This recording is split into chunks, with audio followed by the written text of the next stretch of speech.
तो last class में हमने क्या डिस्कस किया था? लास्ट क्लास में हमने ये डिस्कस किया था कि कैसे अल्टरनेटिव करंट टाइम के साथ वेरी करता है। तो बेसिकली टाइम अल्टरनेटिव करंट कैसा होता है?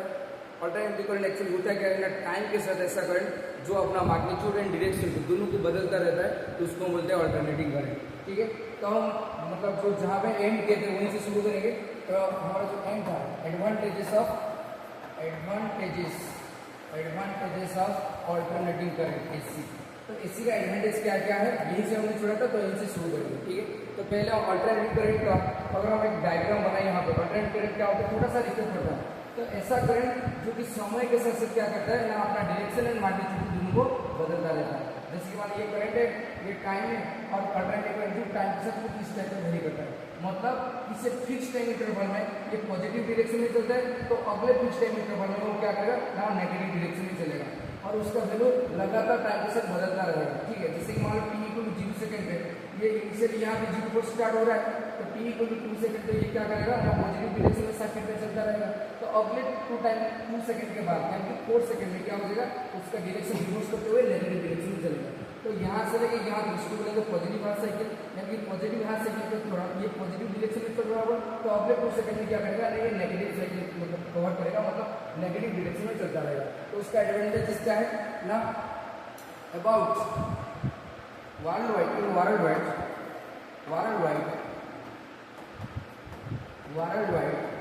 about 99% of current that commercially used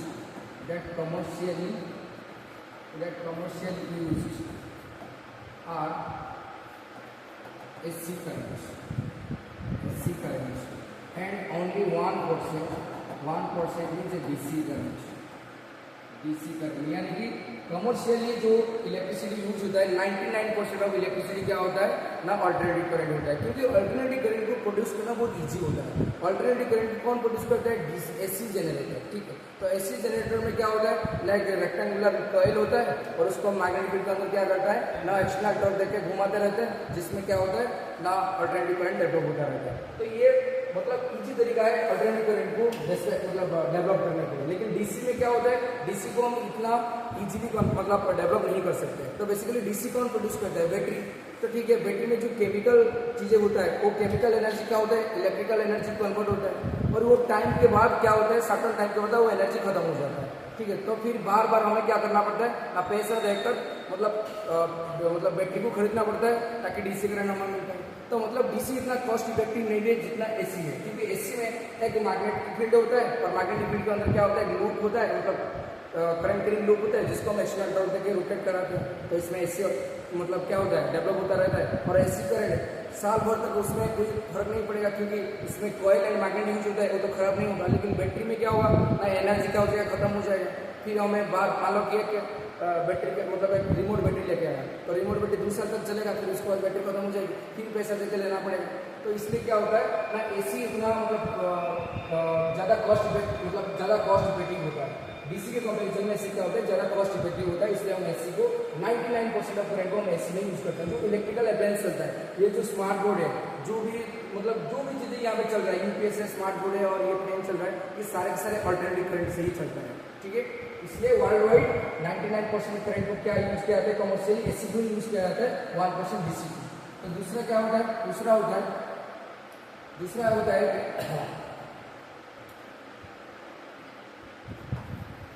to transmit if we transmit AC from one point to other point, इसे एक पॉइंट से दूसरे पॉइंट तक अगर हम एसी करंट को ट्रांसफर कराते हैं, तो इसमें मिनिमल पावर लॉस होता है। पावर लॉस इज मिनिमल होता है। पावर लॉस मिनिमल होता है।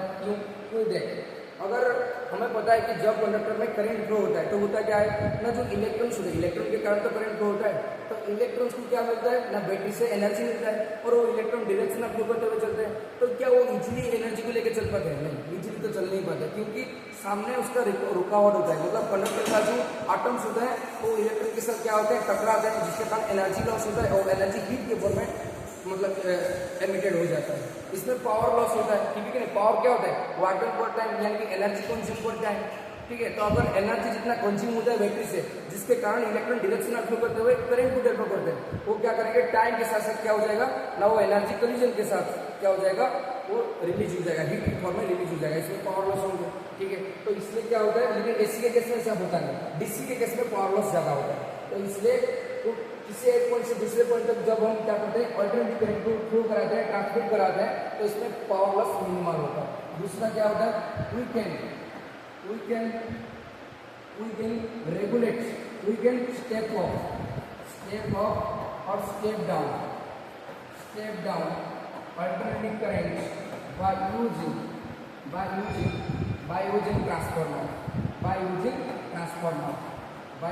transformer। तो मतलब ट्रांसफार्मर एक ऐसा डिवाइस है जिसको यूज करते हुए अल्टरनेटिव करंट का वोल्टेज हम बढ़ा सकते हैं और घटा भी सकते हैं। स्टेप अप का मतलब होता है वोल्टेज बढ़ाना, स्टेप डाउन का मतलब होता है वोल्टेज घटाना। तो ये अल्टरनेटिव करंट के साथ ही हो सकता है, लेकिन डीसी के साथ होता नहीं, क्योंकि डीसी समय के साथ साथ वेरी नहीं करता।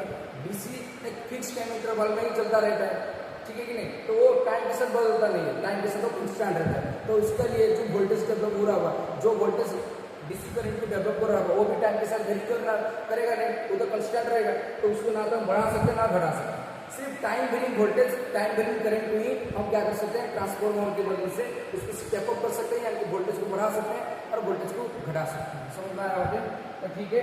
Step on AC by using transformer. और सबसे इंपॉर्टेंट जो यूज होता है एसी का, we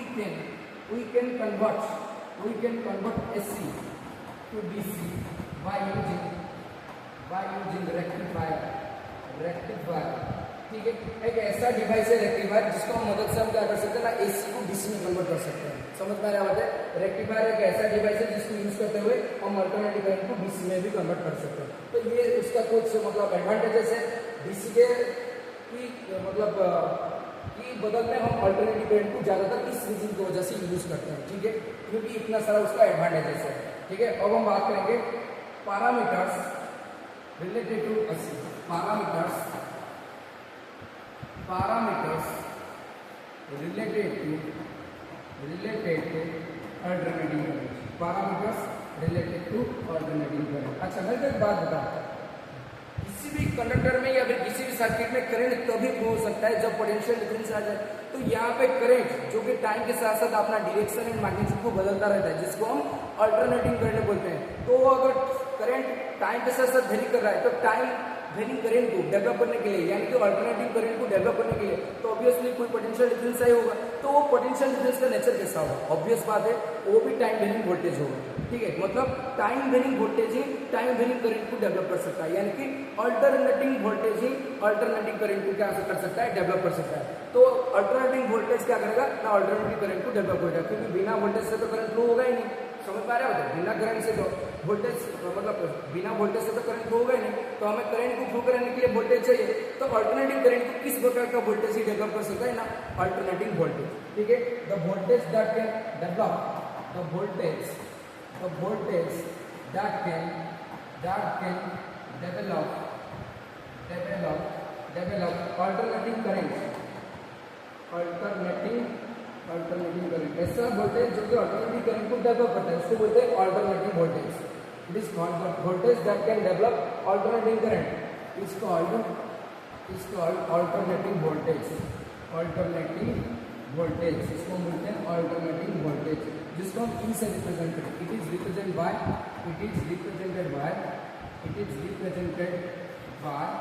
ई, कैपिटल ई, ठीक है।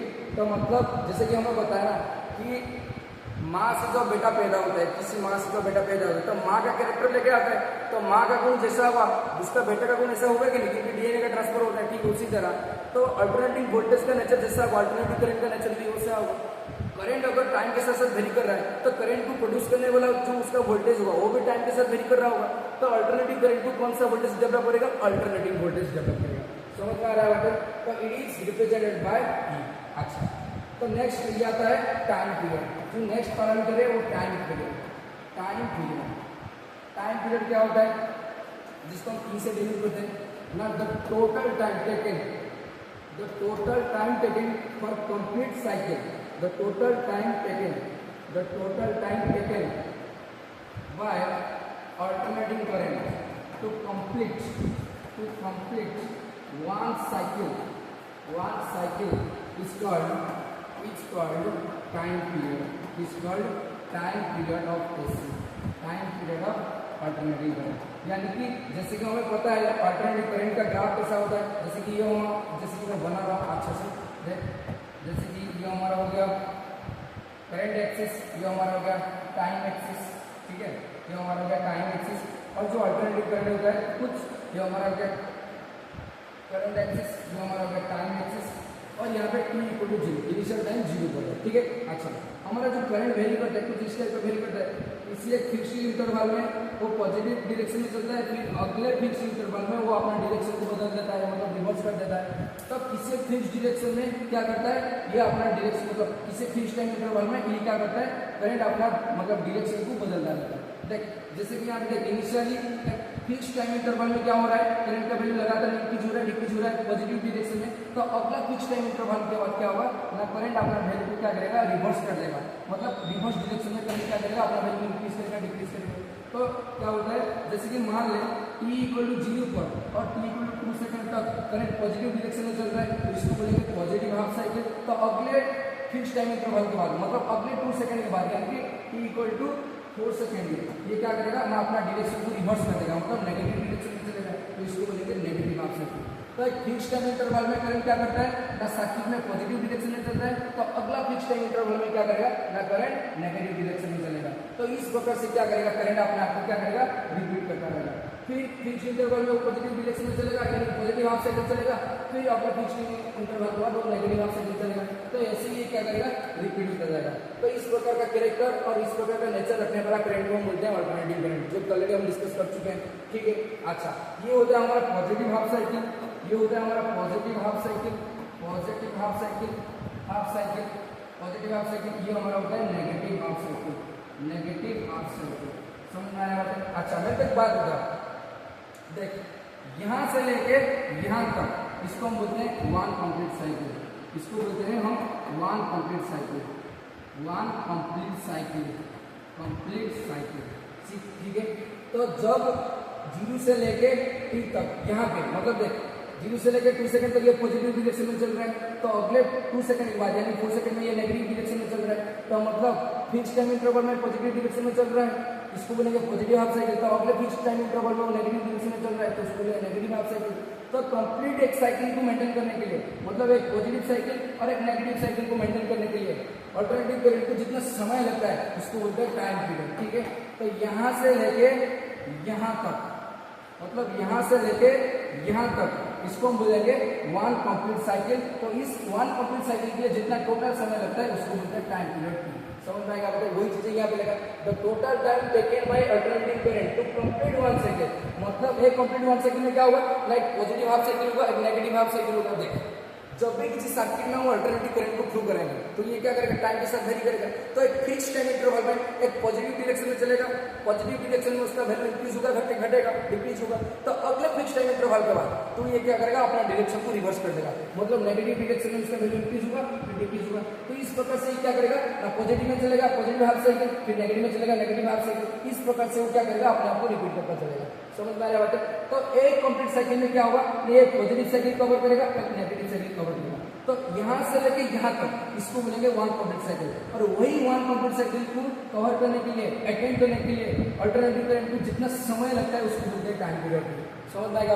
अच्छा, यहाँ पे हम एक बार यहाँ पे बोल सकते हैं, ये टाइम पीरियड का अगर हम थोड़ा सा डिस्क्राइब करें, देख ध्यान से देखना, अगर एक टाइम पीरियड को मैं थोड़ा सा डिस्क्राइब करें, डिस्ट्रीब्यूशन को देख, distribution of time, distribution of time, यहाँ पे देखना distribution of time, distribution of time, यानी कि कंप्लीट साइकिल में कितना हिस्सा, मतलब हाफ साइकिल को कवर करने के लिए कितना समय लग रहा है, अगले हाफ साइकिल को कवर करने के लिए कितना समय लग रहा है, तो हाफ में मैक्सिमम वैल्यू अटेंड करने के लिए कितना समय लग रहा है। तो ये टोटल टाइम, मतलब एक कंप्लीट साइकिल का टोटल टाइम टी में, तो ये टोटल टाइम ये पूरी जर्नी के दौरान, ये पूरी एक कंप्लीट साइकिल के दौरान कैसे डिस्ट्रीब्यूटेड हो रहा है उसको डिस्क्राइब करने के लिए हम करते हैं डिस्ट्रीब्यूशन ऑफ टाइम। ठीक है, कैसे हो रहा है देख, जैसे कि मान लें ये टाइम एक्सिस है, सॉरी ये करंट एक्सिस है, ये हो गया टाइम एक्सिस। ठीक है, जैसे कि मान लीजिए क्या हो गया, इतना करंट हो गया और ये इतना टाइम, ठीक है। और हमें पता है जो अल्टरनेटिव करंट इलेक्ट्रिक इस टाइप का वेरी करता है, ठीक है। फिर ये ऐसे ऐसे होता जाएगा, ऐसे ऐसे बढ़ता जाएगा, ये समझ में आ रहा है बता। तो इसको बोलते हैं पॉजिटिव हाफ साइकिल, इसको बोलते हैं नेगेटिव हाफ साइकिल। अच्छा, एक यहाँ से लेके यहाँ तक ये होता है एक कंप्लीट साइकिल, ये होता है one complete cycle, one complete cycle, one complete cycle होता है सिवाय से वन कंप्लीट साइकिल। और ये वन कंप्लीट साइकिल के लिए जो टोटल टाइम लगता है ये होता है टी, कैपिटल टी। एक कंप्लीट साइकिल के लिए जो टोटल टाइम लगता है इसको बोलते हैं टाइम पीरियड, कैपिटल टी। तो ये टाइम पीरियड कैसे डिस्ट्रीब्यूटेड होता है, अगर एक कंप्लीट साइकिल के लिए टोटल टाइम लगता है टी, तो एक हाफ साइकिल को कंप्लीट करने के लिए कितना समय लगेगा, यहाँ तक पहुंचने में कितना समय लगेगा, उसका आधा, तो ये हो जाएगा टी बटे टू, ठीक है। तो अगर मतलब टी इक्वल टू 0 से अगर शुरू हो रहा है करेंगे, टी इक्वल टू 0 से लेकर टी बटे टू तक, मतलब हाफ टाइम तक ये क्या करेगा, पॉजिटिव हाफ साइकिल चलेगा। और अगले हाफ टाइम तक क्या करेगा, ये नेगेटिव हाफ में चलेगा। मतलब टोटल टाइम अगर टी लग रहा है तो हाफ साइकिल के लिए कितना समय लग रहा होगा, उसका आधा, टी बटे टू। अच्छा, यहाँ पे अगर मैं पूछूं कि यहाँ पे कितना समय लगेगा, मतलब करंट 0 से लेके मैक्सिमम वैल्यू तक जाने के लिए, ये होगा तेरा मैक्सिमम वैल्यू, ये होगा करंट का मैक्सिमम वैल्यू। ये क्या है, maximum value of current, maximum value of current, maximum value of. अगर पॉजिटिव हाफ साइकिल के लिए उसको समय लग रहा है टी बटे टू, तो मैक्सिमम वैल्यू तक पहुंचने के लिए कितना समय लगेगा, उसका आधा, तो ये हो जाएगा टी बटे टू। समझ में आ रहा है? तो मतलब 0 से लेकर करंट को मैक्सिमम वैल्यू अटेंड करने के लिए कितना समय लगेगा, टी बटे टू। समझ में आ रहा है? अच्छा, फिर मैक्सिमम वैल्यू से पॉजिटिव डायरेक्शन में 0 तक आने के लिए कितना समय लगेगा, अगेन वही टी बटे टू लगेगा, टी बटे टू। अच्छा, तो यहाँ पे कंप्लीट हाफ साइकिल हो गया, कंप्लीट पॉजिटिव हाफ साइकिल हो गया, टोटल टाइम लग रहा है टी बटे टू, और टी बटे टू को मैंने यहाँ पे दो पार्ट में डिवाइड कर दिया। तो 0 से लेकर मैक्सिमम वैल्यू तक टी बटे टू लग रहा है, और मैक्सिमम से लेकर 0 तक टी बटे टू लग रहा है। अच्छा, अगेन करंट को जब अब करंट क्या होगा, अगर फिक्स टाइम इंटरवल में अपना डायरेक्शन को रिवर्स करेगा, यानी कि नेगेटिव में चलेगा, तो 0 से लेकर नेगेटिव डायरेक्शन में मैक्सिमम वैल्यू तक पहुंचने के लिए कितना समय लगेगा, वही टी बटे 4 टाइम लगेगा, वही कितना समय लगेगा, टी बटे 4 टाइम नहीं लगेगा, क्योंकि सेम टाइम इंटरवल में चल रहा है, तो ये टी बटे 4 टाइम लगेगा। तो यहाँ पे टाइम कितना हो जाएगा, यहाँ पे टाइम हो जाएगा 3 टी बटे 4। समझ आएगा? जस्ट यहाँ से लेके यहाँ तक पॉजिटिव हाफ साइकिल के लिए टोटल टाइम टी बटे 2 लग रहा है, तो 0 से लेके नेगेटिव डायरेक्शन में मतलब मैक्सिमम डायरेक्शन में पहुंचने के लिए कितना टाइम लगेगा, टी बटे 4। तो टोटल टाइम कितना लगेगा, यहाँ तक टोटल टाइम लगेगा टी बटे 2 प्लस टी बटे 4, कितना हो जाएगा 4, ये हो जाएगा तेरा 2t, ये हो जाएगा तेरा t, ये कितना हो गया 3t बटे 4। मतलब हाफ साइकिल से नेगेटिव डायरेक्शन में मैक्सिमम वैल्यू पहुंचने के लिए कितना समय लगेगा, जितना समय इधर भी लग रहा है इतना समय इधर भी लगेगा, क्योंकि फिक्स टाइम इंटरवल में चल रहा है ना, तो इक्वल अमाउंट में टाइम क्या होगा, डिस्ट्रीब्यूटेड होता रहेगा। समझ में आ रहा है? तो ये क्या हो जाएगा, यहाँ पे टी बटे 4 टाइम में लगेगा, तो यहाँ पे मैक्सिमम वैल्यू कब पहुंच जाएगा, 3t बटे 4। फिर अगेन नेगेटिव डायरेक्शन में मैक्सिमम वैल्यू से 0 तक जाने के लिए कितना समय लगेगा, अगेन वही टी बटे 4 टाइम नहीं लगेगा, टी बटे 4 टाइम नहीं लगेगा, तो यहाँ पे पहुंच जाएगा 3t बटे 4 प्लस टी बटे 4 को अगर हम ऐड कर देंगे तो टोटल टाइम टी मिल जाएगा। तो मतलब अगर ये टोटल टाइम को मैं 4 हिस्सों में डिवाइड कर दूं, अगर ये टोटल टाइम टी को 4 हिस्से से डिवाइड कर दूं, तो मेरे को एक हिस्से में कवर करने के लिए मतलब 0 से मैक्सिमम तक जाएगा टी बटे 4 सेकंड पर, और टी बटे 4 मतलब मैक्सिमम से 0 तक जाएगा टी बटे 4 सेकंड पर। तो फिर हाफ साइकिल से पॉजिटिव हाफ साइकिल से जब ये नेगेटिव डायरेक्शन में मैक्सिमम तक पॉइंट तक जाएगा तो टी बटे 4 सेकंड ही लगाएगा, फिर मैक्सिमम से 0 तक जाएगा टी बटे 4 सेकंड ही लगाएगा। तो मतलब एक ही हिस्सा कवर करने के लिए उसको टोटल टाइम का चौथा हिस्सा लगाए, मतलब टी बटे 4 सेकंड लगाए। फिर अगला हिस्सा जाएगा टी बटे 4 सेकंड पर, फिर अगला हिस्सा नेगेटिव में जाएगा टी बटे 4 सेकंड पर, फिर अगला हिस्सा जाएगा टी बटे 4 सेकंड पर। तो इस टाइम में, इस वे में क्या होता है ना, टोटल टाइम जो होता है, टोटल टाइम पीरियड होता है, वो कंप्लीट साइकिल के लिए डिस्ट्रीब्यूटेड होता है। क्या समझ में आएगा? यस। अच्छा, तो ये तरह शानदार फीलिंग आ गया। तो अब हम बात करेंगे नेक्स्ट जो पैरामीटर होता है वो होता है फ्रीक्वेंसी, फ्रीक्वेंसी जिसको हम एफ से रिप्रेजेंट करते हैं। तो फ्रीक्वेंसी क्या होता है, the number of complete cycle repeat bye alternating current in 1 second is called frequency. Is called what? Is called frequency. मतलब एक सेकंड के अंदर अल्टरनेटिव करंट को पूरी कंप्लीट साइकिल कवर करने के लिए कितना बार रिपीट होना पड़ता है, उसको बोलते हैं फ्रीक्वेंसी। मतलब एक सेकंड में अल्टरनेटिव करंट कितना बार कंप्लीट साइकिल कवर कर लिया है। ठीक है, समझ में आ रहा है कि नहीं? तो मतलब देख एक साइकिल कंप्लीट करने के लिए टोटल टाइम लग रहा है t, जिसको बोले टाइम पीरियड। तो 1 सेकंड के अंदर ऑल्टरनेटिव करंट कितना बार कंप्लीट साइकिल को रिपीट करेगा, कितना बार कंप्लीट साइकिल को रिपीट करेगा, उसको बोलेगा फ्रीक्वेंसी। समझ में आएगा बात है? तो फ्रीक्वेंसी क्या होता है? फ्रीक्वेंसी होता है 1 टाइम पीरियड, ये होता है फ्रीक्वेंसी का फॉर्मूला। तो यहाँ पे एक इंपॉर्टेंट चीज फीलिंग आता है कि जैसे जैसे हम समय को बढ़ाते जाएं, यानी कि टाइम को इंक्रीज करें, तो फ्रीक्वेंसी क्या होगा? घटेगा। तो फ्रीक्वेंसी क्या होगा? क्या घटेगा। तो अगर टाइम को हम घटा दें तो फ्रीक्वेंसी क्या होगा? बढ़ेगा। समझ में आया? तो ये चीज को भी फील कर, फ्रीक्वेंसी समझ में आएगा बात है? टाइम पीरियड होता है एक कंप्लीट साइकिल कवर करने के लिए ऑल्टरनेटिव करंट को टोटल टाइम कितना लग रहा है, इसको बोलते हैं टाइम पीरियड टी, जिसको हम टी से डिनोट करते हैं। और उसका डिस्ट्रीब्यूशन हमने यहाँ पे देखा। फ्रीक्वेंसी क्या होता है ना, 1 सेकंड में ऑल्टरनेटिव करंट कितना बार एक कंप्लीट साइकिल को रिपीट करता है, 1 सेकंड में कितना कंप्लीट साइकिल रिपीट होता है, 1 सेकंड में कितना बार कंप्लीट साइकिल रिपीट होता है, उसको बोलते हैं फ्रीक्वेंसी। फ्रीक्वेंसी क्या होता है? बार बार रिपीट होना। तो 1 सेकंड में कितना कंप्लीट साइकिल बार बार रिपीट हो रहा है, तो उसको बोलते हैं फ्रीक्वेंसी। समझ में आएगा? तो फ्रीक्वेंसी का फॉर्मूला होता है 1 टाइम पीरियड। तो टाइम पीरियड क्या होगा? टाइम पीरियड अगर हम बढ़ाएंगे फ्रीक्वेंसी घटेगा, अगर फ्रीक्वेंसी बढ़ेगा तो टाइम पीरियड घट जाएगा। ठीक है, तो इस चीज में यहाँ पे फिर ले रहा हूँ। जैसे कि मान लें ये हमारा ग्राफ है, जो अल्टरनेटिव करंट का ग्राफ कुछ इस टाइप का है। ठीक है, अल्टरनेटिव ग्राफ कुछ इस टाइप का है। तो जैसे कि मान लें ये तरह हो गया करंट, ये तरह करंट एक्सिस, ये तरह टाइम। और हमें पता है कि करंट साइनसॉइडल इस टाइप का वेरी करता है। ठीक है, तो एक फिक्स टाइम इंटरवल में पॉजिटिव डायरेक्शन में चलता है, इसलिए पॉजिटिव हाफ साइकिल। तो आप लोग फिक्स टाइम इंटरवल में नेगेटिव डायरेक्शन चले जाएंगे, नेगेटिव हाफ साइकिल। समझ में आ रहा है? तो देख मान ले एक करंट को यहाँ से लेके यहाँ तक एक कंप्लीट साइकिल कवर करने के लिए टोटल टाइम लग रहा है टी। टोटल टाइम लग रहा है टी, कितना टाइम लग रहा है? टोटल टाइम लग रहा है टी। और एक ही टाइम में, मतलब एक ही टोटल टाइम टी में, मतलब एक ही टाइम टी में ये एक ही बारी कंप्लीट एक साइकिल बनाना है, एक ही कंप्लीट साइकिल बनाना है। मान लो अलग एक करंट है, जो भी अल्टरनेटिव करंट है, जो कि इस टाइप का कुछ वेरी होता है। ठीक है, अच्छा अगर हमें यहाँ पे देखें कि ये जो रेड वाला मैं करंट यहाँ पे ड्रॉ किया, ये कितना बार ऑसिलेट हो रहा है, कितना साइकिल कंप्लीट कर रहा है। यहाँ से लेके यहाँ तक एक कंप्लीट साइकिल हो गया, फिर एक यहाँ से लेके यहाँ तक एक कंप्लीट साइकिल हो गया, यहाँ से लेके यहाँ तक एक कंप्लीट साइकिल, फिर यहाँ से लेके यहाँ तक एक कंप्लीट साइकिल, फिर यहाँ से लेके यहाँ तक एक कंप्लीट साइकिल, फिर यहाँ से लेके यहाँ तक एक कंप्लीट साइकिल, फिर यहाँ से लेके यहाँ तक कंप्लीट साइकिल। तो मतलब 1 2 3 4 5, मतलब सेम टाइम में ये जो छोटे वाला करंट है, मतलब रेड वाला जो करंट है, अल्टरनेटिव करंट है, वो 5 बार ऑसिलेट कर रहा है। ठीक है, मतलब टी टाइम में, टाइम पीरियड में 5 टाइम्स ऑसिलेट कर रहा है। ठीक है, तो वन टाइम ऑसिलेशन कीजिए, मतलब वन टाइम।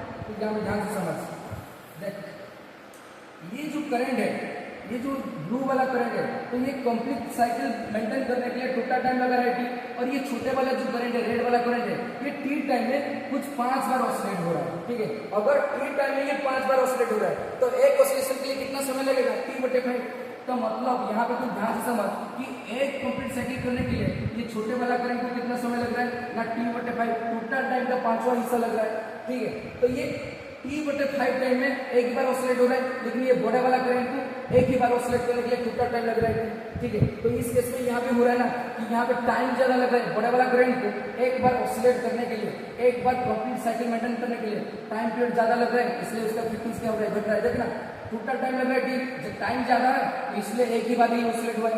लेकिन छोटे वाला करंट क्या हो रहा है ना, एक कंप्लीट ऑसिलेशन के लिए उसको कम टाइम लग रहा है, टोटल टाइम का 5वां हिस्सा। तो यहाँ पे क्या हो रहा है ना, ये जो करंट है, तो करंट है ये स्मॉल टाइम इंटरवल में ज्यादा बार ऑसिलेट हो रहा है। मतलब ये छोटे वाला करंट के लिए तो समय क्या हो रहा है? कम हो रहा है, तो ये उसका फ्रीक्वेंसी बढ़ चुका है।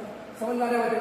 तो ये कंप्लीट साइकिल करने के लिए टोटल टाइम ले रहा है टी, लेकिन वही सेम टाइम पीरियड में क्या हो रहा है, ये एक छोटा सा साइकिल कंप्लीट करने के लिए उसको टोटल टाइम का 5वां हिस्सा लग रहा है, मतलब समय कम लग रहा है। तो इसलिए सेम टाइम में ये ज्यादा बार ऑसिलेट हो रहा है। तो मतलब यहाँ पे ये वेरीफाई होता है, टाइम बढ़ेगा तो फ्रीक्वेंसी घटेगा।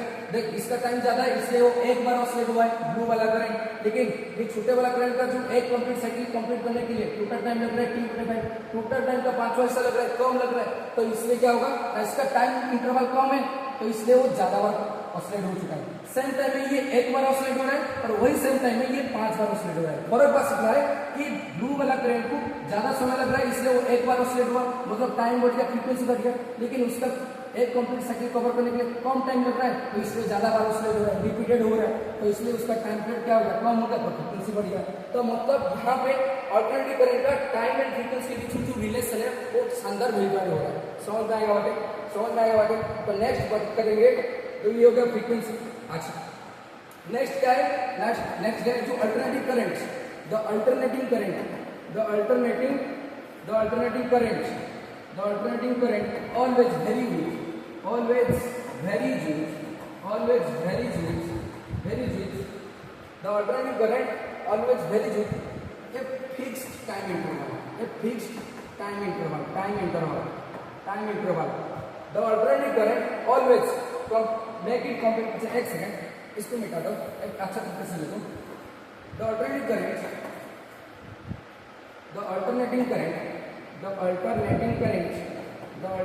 current repeat its complete cycle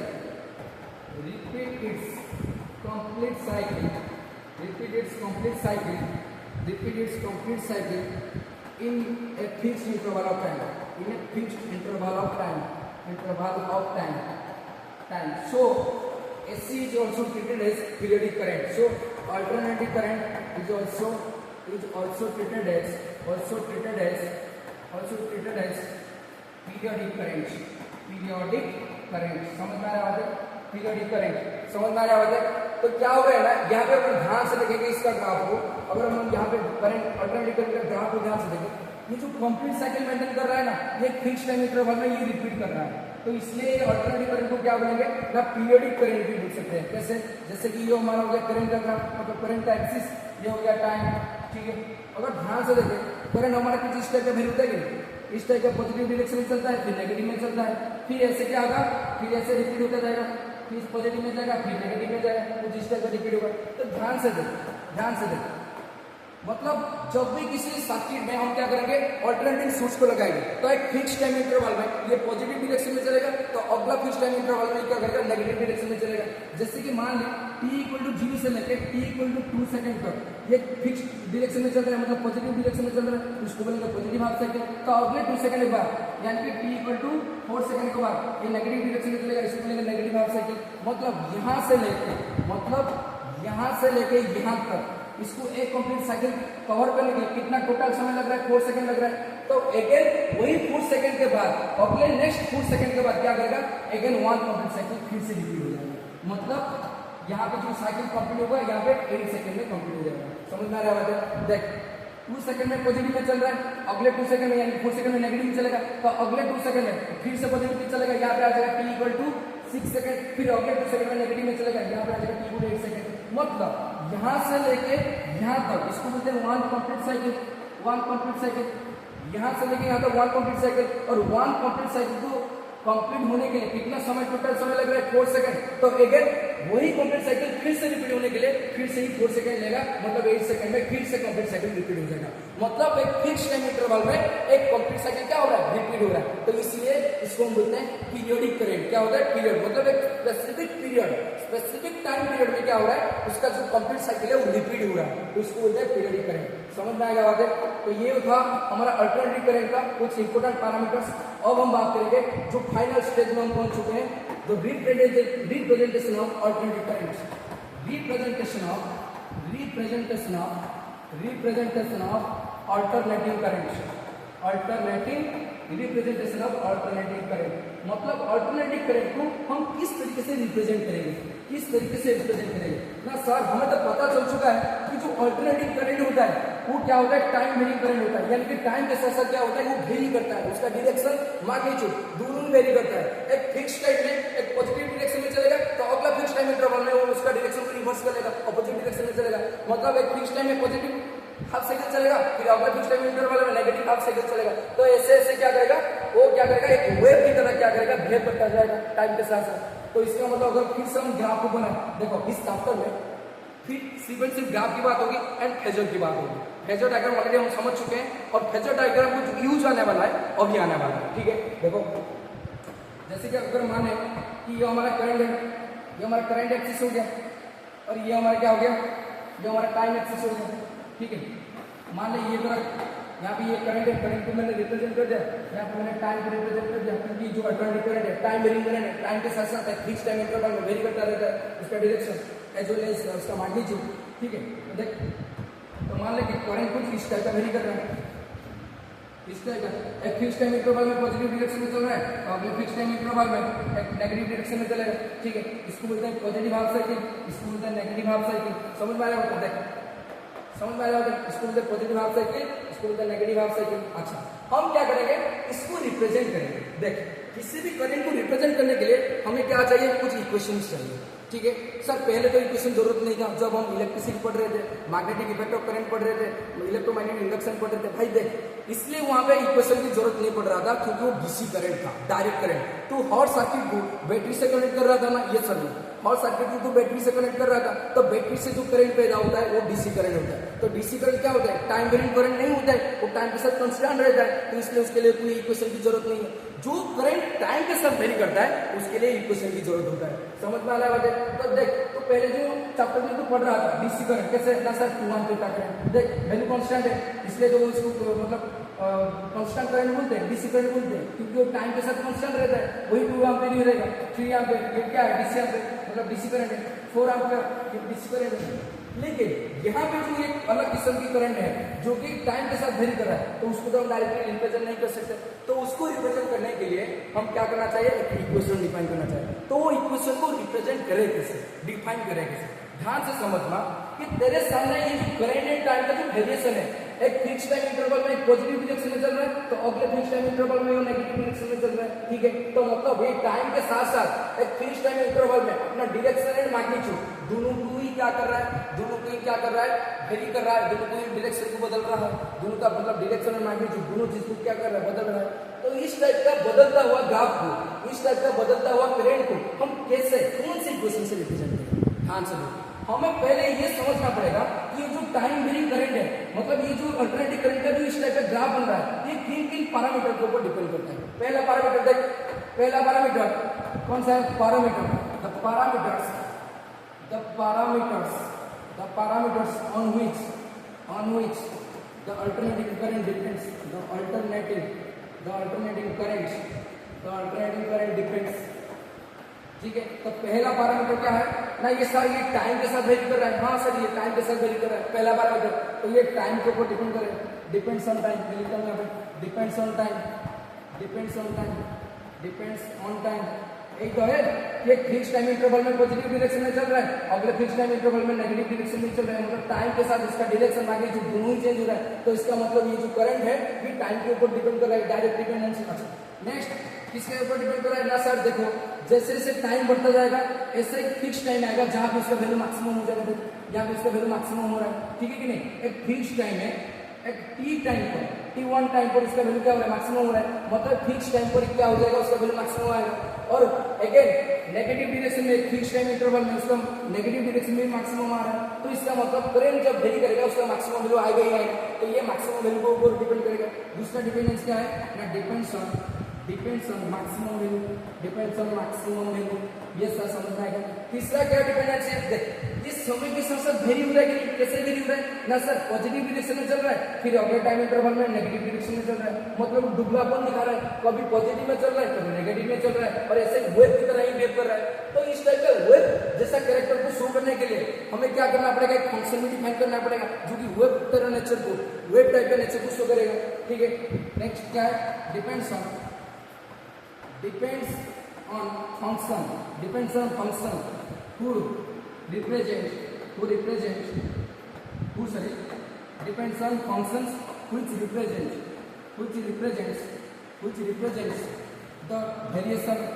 the variation of current।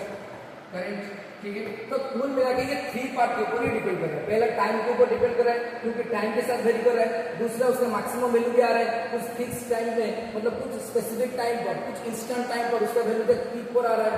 यहाँ पे पॉजिटिव डायरेक्शन में मैक्सिमम आ रहा है, नेगेटिव डायरेक्शन में भी मैक्सिमम आ रहा है, तो इसका मतलब मैक्सिमम वैल्यू रहेगा ही रहेगा। दूसरा ये क्या कर रहा है ना, परिवर्तित होता रहता है, टाइम के साथ साथ चेंज होता रहता है, पहले कभी पॉजिटिव में चलता है कभी नेगेटिव में चलता है, मतलब डायरेक्शन बदलता रहता है। तो ये 3 पैरामीटर के ऊपर डिपेंड करता है। और हम जो इक्वेशन बनाएंगे, हम जो ये एसी के लिए, ये अल्टरनेटिव करंट के लिए एक इक्वेशन डिफाइन करेंगे, खूबसूरत सा इक्वेशन डिफाइन करेंगे। ये इन 3 पैरामीटर को सैटिस्फाई करना चाहिए, ये 3 कंडीशन को सैटिस्फाई करना चाहिए, तब तो जाकर हम इसका इक्वेशन को रिप्रेजेंट कर सकते हैं। ठीक है, अच्छा मैं तो एक बात बता दूं, अब हम डिफाइन करेंगे now representation of, now let's represent the equation of alternative current. देख हम क्या कैलकुलेट कर रहे हैं, करंट को रिप्रेजेंट कर रहे हैं, तो पहला आ जाएगा तेरा करंट I, पहला आ जाएगा तेरा करंट I। अच्छा नेक्स्ट क्या है ना सर, करंट का टाइम के ऊपर डिपेंड कर रहा है और मैक्सिमम वैल्यू भी आ रहा है। देख टाइम के साथ साथ मैक्सिमम वैल्यू आ रहा है, तो इसका मतलब मैक्सिमम वैल्यू आएगा, तो लेट्स से मैक्सिमम वैल्यू हमने मान लिया I0। अच्छा ये कैसे वेरी कर रहा है ना सर, कभी कभी पॉजिटिव डायरेक्शन में चल रहा है, कभी कभी नेगेटिव डायरेक्शन में चल रहा है। अच्छा इस टाइप का ग्राफ हो तो पहले कभी कैसे दिखा था, क्या हाँ सा दिखा था ट्रिगोनोमेट्रिक फंक्शन में, ये सोच। ठीक है, तो इस दुनिया में इस टाइप का टाइम वेरिंग फंक्शन को, इस टाइप का टाइम वेरिंग ग्राफ को रिप्रेजेंट करने का क्षमता सिर्फ 2 ही ट्रिगोनोमेट्रिक फंक्शन के पास है, वो एक है साइन, एक है कॉस। क्या तरीके ये नहीं लग रहा है ये साइन का ग्राफ है, क्या तरीके ये नहीं लग रहा है ये साइन का ग्राफ है, साइन जैसा वेरी कर रहा है। हाँ तो सोच किस बात की है, तो साइन का ग्राफ के जैसा दिख रहा है, लग रहा है साइन का ग्राफ जैसा लग रहा है, तो साइन का फंक्शन ले ले, तो यहाँ पे हम ले लिया साइन फंक्शन, तो ये आ गया तेरा साइन। अच्छा टाइम के साथ भी वेरी कर रहा है, तो टाइम का टर्म भी आएगा, तो ले गया मैंने ओमेगा टी, ले गया मैंने ओमेगा टी। तो देख एक एक कंसेप्ट से, एक एक डिपेंडेंट से हमें एचसी करंट को क्या कर दिया, डिफाइन कर दिया। This is the equation of alternating current, this is the equation of alternating current, this is the equation of alternating current, this is the equation of alternating current। देख I not क्या बताएगा, उसका maximum value, क्योंकि fix time interval में कुछ एक specific time पर, instant time पर इसका वैल्यू मैक्सिमम हो रहा है, तो I नॉट बताएगा उसका मैक्सिमम वैल्यू। साइन क्या बताएगा, वेरी ट्रू नेचर को बताएगा, क्योंकि टाइम के साथ साथ उसका डायरेक्शन बदलता रहता है, तो इस टाइप का बदलता हुआ ग्राफ सिर्फ साइन ही रिप्रेजेंट कर सकता है, क्योंकि साइन का ग्राफ कुछ इस टाइप का होता है, ये तो हमें ट्रिगोनोमेट्री में ऑलरेडी पढ़ चुके हैं, तो इस टाइप का ग्राफ दिखाई दे रहा है, तो हमने साइन का फंक्शन ले लिया। और ये टाइम पीरियड क्या बताएगा, टाइम पीरियड बताएगा समय, क्योंकि टाइम के साथ वेरी कर रहा है, तो ये बताएगा समय, समझ में आएगा बताइए। अच्छा ये करंट अगर समय टाइम वेरिंग करंट है, अगर ये अल्टरनेटिंग करंट है, तो ये अल्टरनेटिंग करंट को डेवलप करने वाला वोल्टेज भी अल्टरनेटिंग वोल्टेज होना चाहिए, तो अल्टरनेटिंग वोल्टेज भी कुछ इस टाइप का कैरेक्टरिस्टिक रखते हुए इस टाइप का इक्वेशन में ही डिफाइन होगा। मतलब अल्टरनेटिव वोल्टेज जो कि ये करंट को पैदा करेगा, जो ये करंट को पैदा करेगा, वो भी किस टाइप का डिफाइन होगा, इस टाइप का, उसका भी मैक्सिमम वैल्यू आएगा E0 और उसका भी साइन जैसा वेरिएशन आएगा, अरे ओमेगा टी, क्योंकि भाई वोल्टेज अगर टाइम के साथ साथ डायरेक्शन को बदलता रहेगा, तभी तो वो जो करंट को प्रोड्यूस करेगा वो भी टाइम के साथ बदलता रहेगा। तो मतलब अल्टरनेटिव करंट को जिस इक्वेशन से हम रिप्रेजेंट करेंगे, बिल्कुल कॉपी पेस्ट इक्वेशन में ही अल्टरनेटिव वोल्टेज डिफाइन होगा। ये तरह आ गया अल्टरनेटिव करंट का इक्वेशन एंड अल्टरनेटिव वोल्टेज का equation. This is the equation of alternative current, this is the equation of alternative voltage, this is the equation of alternative voltage, alternating voltage, this is the equation of alternating voltage। Sir क्या sign को मतलब cos नहीं ले सकते? हाँ ले सकता है बेटा, क्योंकि ट्रिगोनोमेट्री फंक्शन में सिर्फ 2 ही फंक्शन है, ट्रिगोनोमेट्री में सिर्फ 2 ही फंक्शन है जो कि इस टाइप का टाइम वेरिंग मतलब ग्राफ को रिप्रेजेंट कर सकता है, एक है साइन, एक है कॉस। ठीक है, तो कॉस का भी ले सकते हैं, हाँ ये मतलब अल्टरनेटिव करंट को कॉस के टर्म पर भी हम रिप्रेजेंट कर सकते हैं ऐसे, और भी हम रिप्रेजेंट कर सकते हैं I equal to I0 cos omega t ऐसे रिप्रेजेंट कर सकते हैं, और अल्टरनेटिंग वोल्टेज को भी cos की फॉर्म में लिख सकते हैं E0 cos ओमेगा टी। कोई बोली बात नहीं सर, अगर cos में रिप्रेजेंट करेंगे क्या ग्राफ कुछ इस टाइप का टाइम वेरिंग के नेचर में आएगा, इस टाइप का साइनसॉइडल नेचर में आएगा? बिल्कुल आएगा। देख cos के रिप्रेजेंट अगर हम करेंगे, cos से अगर अल्टरनेटिव करंट को रिप्रेजेंट करेंगे, ग्राफ कैसा बनेगा?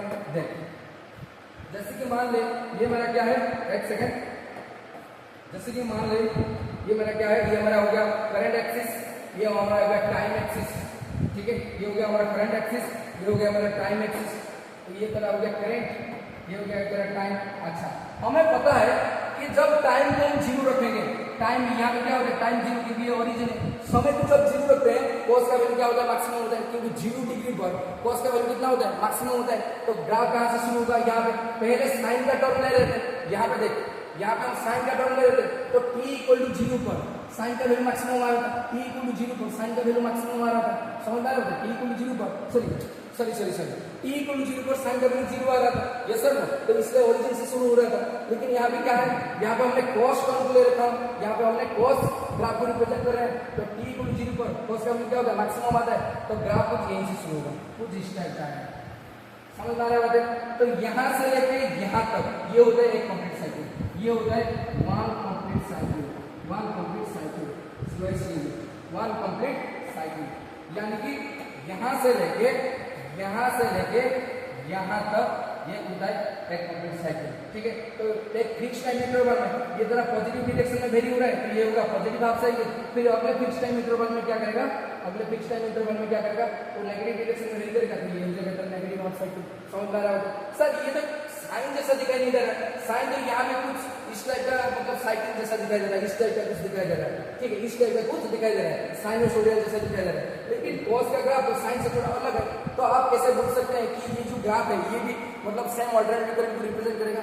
बेटा तुम यहाँ पे ध्यान देना, यहाँ पे एक बार ध्यान दे। अच्छा, यहाँ से लेकर यहाँ तक एक कंप्लीट साइकिल होता है, तो यहाँ से तक जितना समय लगेगा उसको बोलेंगे टाइम पीरियड, समझ में आएगा, तो उसको बोलेंगे टाइम पीरियड, समझ में आएगा। अच्छा, तो ये तरह क्या हो जाएगा, ये तरह हो जाएगा, तो यहाँ से लेके यहाँ तक अगर टाइम पीरियड टोटल टाइम लग रहा है टी, तो यहाँ तक कितना लग जाएगा, यहाँ तक लग जाएगा T/2, समझ में आया, ये T/2, ये तरह हो जाएगा T/4, ये होगा T/2, ये हो जाएगा 3T/4, ये फिर हो जाएगा टोटल टाइम, तो ये हो गया उसका टाइम का डिस्ट्रीब्यूशन। अच्छा, हम साइन जैसा बिहेवियर दिखने के लिए हम क्या करेंगे, मैं इसको थोड़ा सा पीछे की तरफ एक्सटेंड करूँ, अगर मैं पीछे की तरफ ऐसे एक्सटेंड करूँ, पीछे की तरफ एक्सटेंड करूँ और इसको थोड़ा सा आगे की तरफ ऐसे एक्सटेंड करूँ, क्या तेरे को उस टाइप का फील नहीं है? देख यहाँ से लेके यहाँ तक ये पॉजिटिव डायरेक्शन में चल रहा है, ये पॉजिटिव हाफ साइकिल, एक है फिक्स टाइम इंटरवल में नेगेटिव डायरेक्शन में चलेगा, ये नेगेटिव हाफ साइकिल हो गया।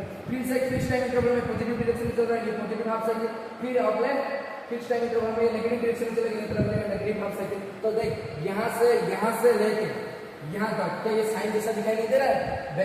बिल्कुल दिखाई दे रहा है। क्या यहाँ से लेके यहाँ तक ये साइन जैसा दिखाई नहीं दे रहा है? बिल्कुल साइन जैसा दिखाई दे रहा है। तो मतलब चाहे तो साइन वाला फॉर्मूला यूज कर या फिर तो कॉस वाला वेरिएशन का यूज कर, मतलब कॉस वाला टर्म का यूज कर, दोनों के लिए इक्वेशन सेम ही आएगा, वैल्यू सेम ही आएगा, टाइम पीरियड सेम ही आएगा, टाइम का डिस्ट्रीब्यूशन सेम ही आएगा, no worry about that.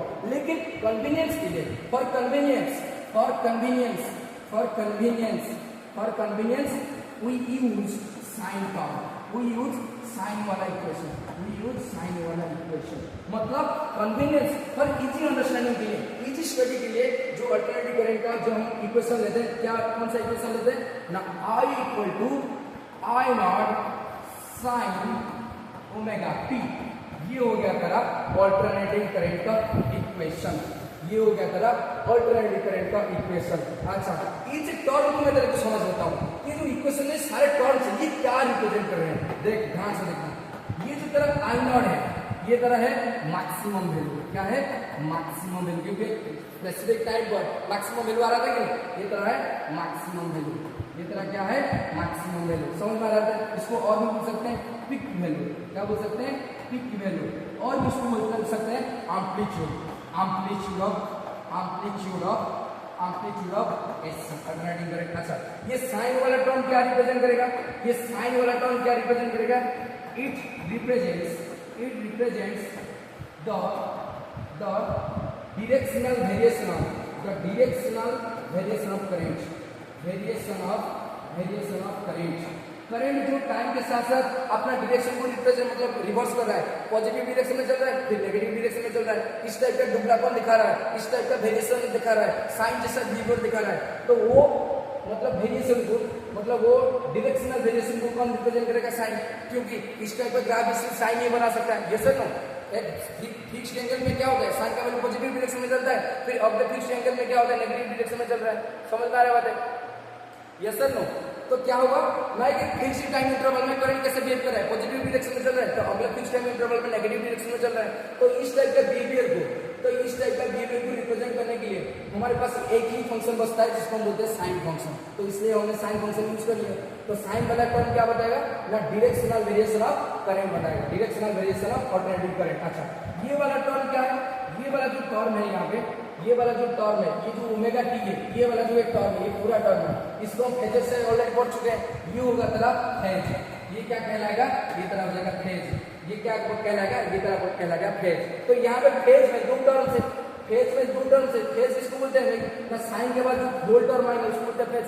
Already मैं फेजर से बता चुका, तो ये तरह हो जाएगा फेज, ये होल टर्म हो जाएगा फेज।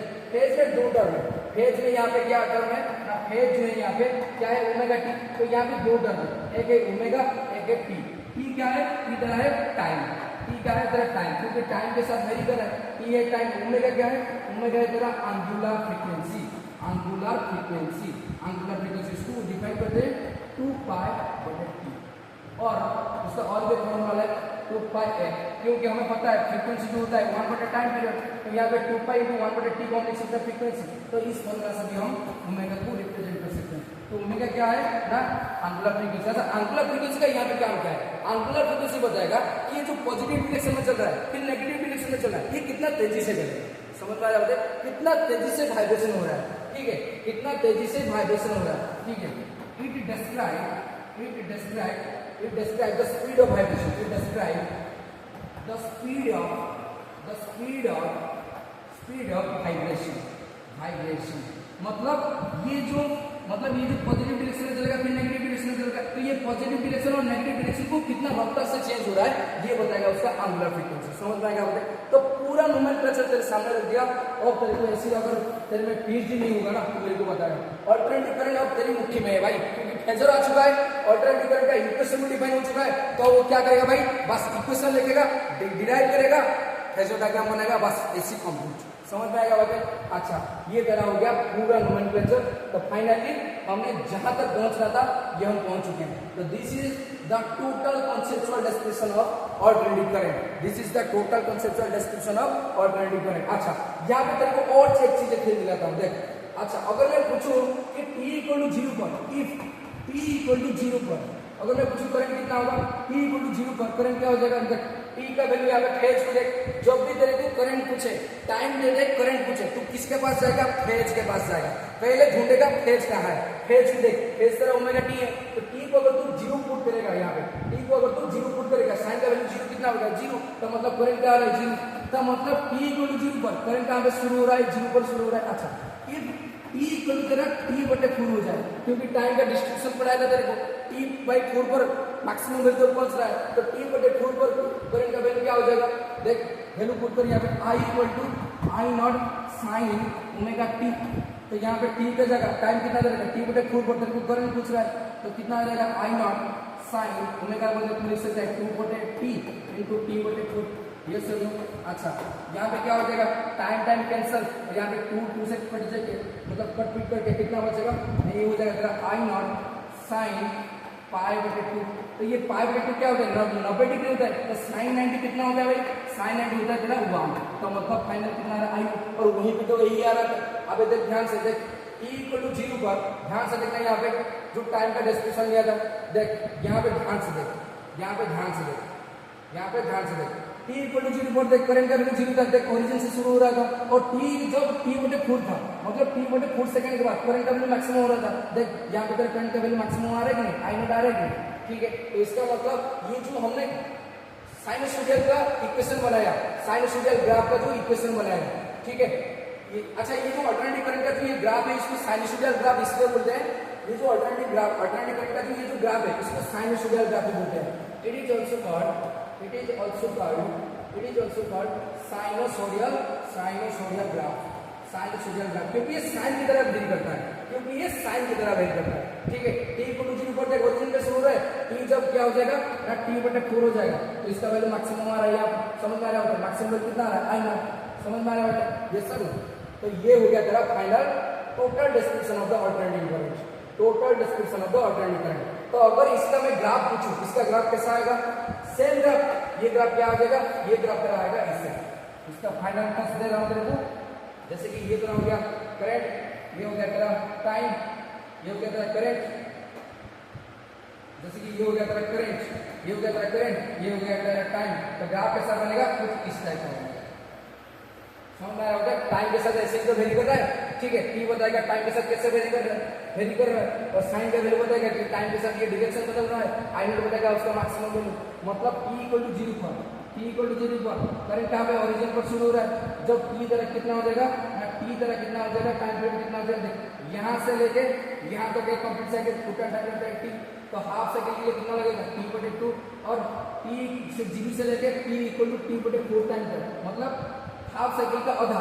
ये पॉजिटिव हाफ साइकिल होता है और ये नेगेटिव हाफ साइकिल होता है। पॉजिटिव हाफ साइकिल का आधा कितना है T/4, तो जीरो से लेके T/4 टाइम तक, जीरो से लेके T/4 टाइम तक ये मैक्सिमम वैल्यू पर पहुंचता हुआ, ठीक है। तो यहाँ पे इसका वैल्यू क्या आ जाएगा, आएगा ये तरह आएगा मैक्सिमम वैल्यू ऑफ करंट। मतलब यहाँ पे हमने देखा ना T इक्वल टू 0 पर करंट का वैल्यू 0 है, तो इसलिए ओरिजिन से शुरू हो रहा है। जब T का वैल्यू T/4 होगा, मतलब पॉजिटिव हाफ साइकिल कितना देर में कंप्लीट होता है T/2 पर, तो हाफ साइकिल का आधा कंप्लीट होगा T/4 पर, तो T/4 पर करंट का वैल्यू कहाँ पर होगा, मैक्सिमम पर होगा। तो देख T इक्वल टू T/4 पर करंट का वैल्यू कितना आ रहा है, मैक्सिमम आने आ रहा है। समझ में आ रहा है ये सर, तो ये तरह हो गया मैक्सिमम वैल्यू आ रहा है। तो इसका ग्राफ मतलब ये जो साइनसॉइडल ग्राफ है, अल्टरनेटिव करंट का ग्राफ है, ये एग्जैक्टली सैटिस्फाई हो रहा है इस मतलब इक्वेशन से।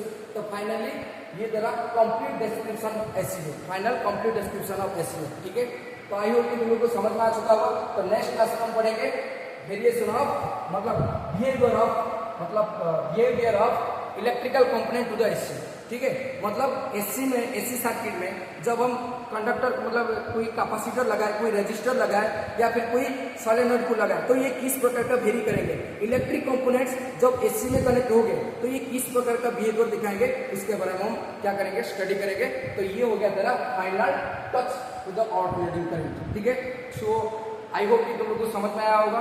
अल्टरनेटिव करंट का टोटल कंसेप्चुअल क्लियर हो चुका है तुम लोगों का, और फेजर भी क्लियर हो चुका है, और एसी में PhD हो जाएगा, कोई टेंशन नहीं लेना, ठीक है।